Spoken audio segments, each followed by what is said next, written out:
नमस्कार दोस्तों, मेरा नाम रविंद्र डबास है।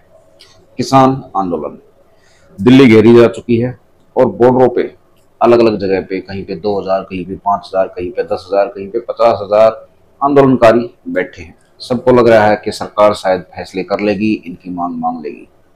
आंदोलनकारियों को भी लग रहा है कि शायद हमारी कंडीशन मानी जाएगी। आंदोलनकारियों के पास उनको सिर्फ एक ही तरीका दिखता है कि दिल्ली में घुस जाओ। दिल्ली में जाओगे कहाँ पे, ये उनको भी नहीं पता।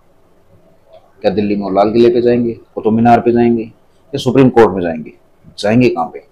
ये बहुत सोचने वाली बात है, जिस बात पे शायद आंदोलनकारियों ने अब तक कोई विचार किया नहीं है। सिर्फ उनके पास एक वाक्य है कि दिल्ली चलो।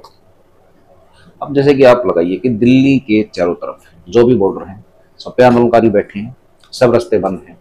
तो हम लगा लेते हैं मिनिमम कि दिल्ली के आसपास 1 लाख आंदोलनकारी बैठे हैं। बाकी दावा बहुत बड़ा किया जा रहा है, लेकिन 1 लाख लगा के चलेंगे। ये 1 लाख आदमी दिल्ली के आसपास धरना दे रहे हैं और इनकी कुछ मांगे हैं। मांगे जायज हैं या नाजायज हैं वो विषय नहीं है, सिर्फ बात यह है कि उनकी कुछ मांगे हैं।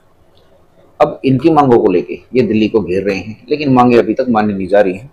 मीटिंग हो रही है धीरे धीरे, जैसे कि हर एक आंदोलन में होती है। लेकिन यहाँ पे एक विकल्प है जो शायद ये आंदोलनकारी भूल गए हैं या इनके नेता इनको बता नहीं रहे हैं, या उस तरह का रास्ता इन्होंने खुद बंद कर लिया है।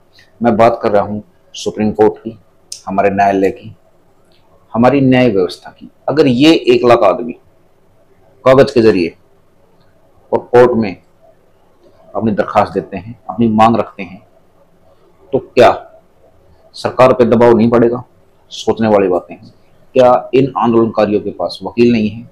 क्या पढ़े लिखे आदमी नहीं है? क्या इनके नेता वकालत को नहीं जानते, कानून को नहीं जानते? अगर ये उस रास्ते पे चले जाएंगे तो इस आंदोलन के पीछे जो राजनीति हो रही है, जो बेखंबा की रोटियां पकाई जा रही है, वो शायद बंद हो जाएंगी और देश का कुछ भला हो जाएगा एक स्मूथ तरीके से। क्योंकि कानून के तरीके से, कागज के तरीके से, शिक्षा के तरीके से भी इस देश का भला हो सकता है। मांगे रखी जा सकती हैं और मांगे पूरी भी हो सकती हैं, क्योंकि लोकतंत्र मेजोरिटी बहुत बड़ा सिस्टम है। हम उसको बिल्कुल सिरे से नहीं नकार सकते। लेकिन ये आंदोलनकारी या इनके किसान नेता कागज के जरिए क्यों नहीं बात कर रहे? अब बात वही आती है, क्या ये आंदोलन संदेह के घेरे में है? हम इस पे शक कर सकते हैं। क्या ये किसान नहीं है? सोचिए और समझिए। रोज नई नई घोषणाएं हो रही हैं कि अभी 6 लाख ट्रैक्टर आएंगे, अभी इतने ट्रैक्टर आएंगे, अभी दिल्ली को घेर लेंगे, अब दिल्ली में वहां पे पड़ाव डालेंगे, दिल्ली को तोड़ देंगे, दिल्ली को निचोड़ देंगे, दिल्ली पे कब्जा कर लेंगे।